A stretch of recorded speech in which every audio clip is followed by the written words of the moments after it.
മുഖ്യമന്ത്രി പിണറായി വിജയനും CPM സംസ്ഥാന സെക്രട്ടറി MV ഗോവിന്ദനും വലിയ ചോദ്യങ്ങൾക്ക് വരും ദിവസങ്ങളിൽ ഉത്തരം പറയേണ്ടി വരും.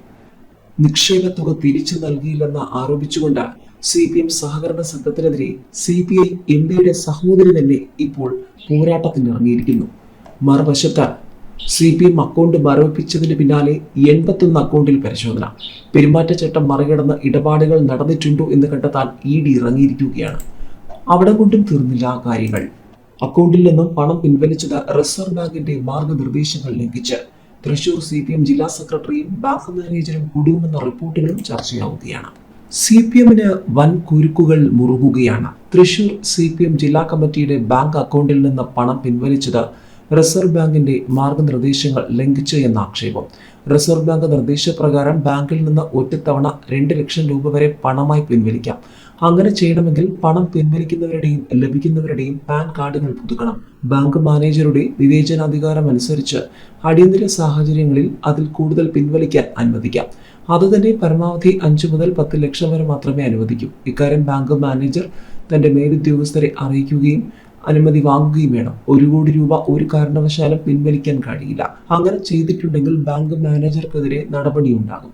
ബാങ്കിൽ നിന്ന് പണം പിൻവലിക്കാൻ ചെക്കിന്റെ പുറത്ത് പിൻവലിക്കുന്ന ആളിന്റെ പേരും ഒപ്പും രേഖപ്പെടുത്തണം. വലിയ തുക പിൻവലിച്ചിട്ടുണ്ടെങ്കിൽ അക്കൗണ്ട് ഹോൾഡർക്കെതിരെയും ഒപ്പിടാൻ അധികാരമുള്ള വ്യക്തിക്കെതിരെയും നടപടിയുണ്ടാകും. 2 ലക്ഷം രൂപയിൽ കൂടുതൽ പണം പിൻവലിച്ചാൽ ആ പണം സ്വീകരിക്കുന്ന വ്യക്തിയോ സ്ഥാപനമോ തത്തുല്യമായ തുക പിഴയായി അടയ്ക്കണം. 1 കോടി രൂപ പിൻവലിച്ചത് വഴി CPM ജില്ലാ സെക്രട്ടറിയും അതിന് കൂട്ടുനിന്ന ബാങ്ക് മാനേജരും നടപടി നേരിടേണ്ടി വരും. തെരഞ്ഞെടുപ്പ് വിജ്ഞാപനം പുറപ്പെടുവിച്ചതിനാൽ തെരഞ്ഞെടുപ്പ് കമ്മീഷന്റെ നടപടിയും നേരിടേണ്ടി വരും. ഏതായാലും CPM ജില്ലാ കമ്മിറ്റിയുടെ പേരിൽ ബാങ്ക് ഓഫ് ഇന്ത്യയിലുള്ള അക്കൗണ്ട് ആദായ നികുതി വകുപ്പ് മരവിപ്പിച്ചതിന് പിന്നാലെ വിവിധ സഹകരണ ബാങ്കുകളിലെ 81 അക്കൗണ്ടുകൾ കൂടി ED പരിശോധിക്കുന്നു. CPM ലോക്കൽ ഏരിയ ജില്ലാ കമ്മിറ്റികളുടെ പേരിലുള്ള അക്കൗണ്ടുകളാണിത്. തെരഞ്ഞെടുപ്പ് വിജ്ഞാപനത്തിന് ശേഷം അനുമതി കൂടാതെ ഇടപാടുകൾ നടത്തിയിട്ടുണ്ടോ എന്ന കാര്യത്തിലാണ് പരിശോധന. MG റോഡിന് സമീപം ബാങ്ക് ഓഫ് ഇന്ത്യ ശാഖയിലെ ജില്ലാ കമ്മിറ്റിയുടെ അക്കൗണ്ടിൽ നിന്ന് കണക്കിൽ കാണിക്കാത്ത 1 കോടിയോളം രൂപ പിൻവലിച്ചെന്ന് കണ്ടെത്തിയതിന്റെ അടിസ്ഥാനത്തിലാണ് ആദായ നികുതി വകുപ്പ് നടപടിയെടുത്തത്. ഈ വിഷയത്തിൽ ജില്ലാ സെക്രട്ടറി MM വർഗീസിനെ കഴിഞ്ഞ ദിവസം ED ഓഫീസിൽ ചോദ്യം ചെയ്തിരുന്നു. വീണ്ടും ഹാജരാകാൻ MM വർഗീസിനും മുൻ MP PK ബിജുവിനും നിർദ്ദേശം നൽകിയിട്ടുണ്ട്.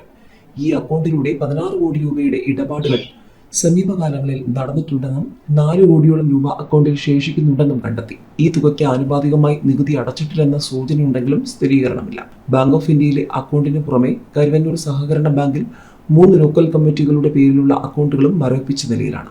കരുവന്നൂരിൽ പാർട്ടിക്ക് രഹസ്യ അക്കൗണ്ടുകളില്ലെന്ന് തുടക്കം മുതൽ വാദിച്ചിരുന്ന CPMനെ വെട്ടിലാക്കി 5 രഹസ്യ അക്കൗണ്ടുകൾ ED കണ്ടെത്തിയിട്ടുണ്ട്. CPM നിയന്ത്രണത്തിലുള്ള കീഴൂർ ചാവശ്ശേരി വനിതാ സഹകരണ സംഘത്തിൽ നിക്ഷേപിച്ച തുക കാലാവധി കഴിഞ്ഞിട്ടും തിരിച്ചു നൽകിയില്ലെന്ന് ആരോപിച്ച് കുത്തിയിരിപ്പ് സമരവുമായി അധ്യാപിക.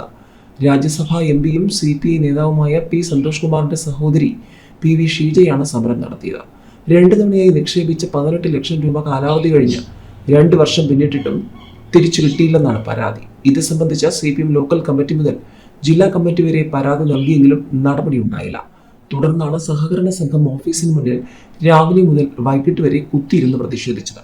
CPM നേതാക്കളുടെ നിർബന്ധത്തെ തുടർന്നാണ് 2021 ജൂലൈയിൽ 6 ലക്ഷം രൂപയും ഡിസംബറിൽ 12 ലക്ഷം രൂപയും സഹകരണ സംഘത്തിൽ നിക്ഷേപിച്ചതെന്ന് ഷീജ പറഞ്ഞു. 1 വർഷ കാലാവധിയിൽ നിക്ഷേപിച്ച തുക കാലാവധി തികഞ്ഞ 2022 ജൂലൈയിൽ ആവശ്യപ്പെട്ടെങ്കിലും പലിശ പോലും നൽകിയില്ല.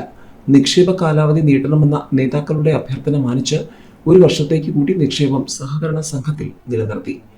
2023 ജൂലൈയിൽ തുക ആവശ്യപ്പെട്ടപ്പോൾ 6 മാസത്തിനകം മുഴുവൻ തുകയും നൽകാമെന്ന് നേതാക്കൾ വീട്ടിലെത്തി ഉറപ്പു നൽകി. എന്നാൽ വാക്കു പാലിച്ചില്ല.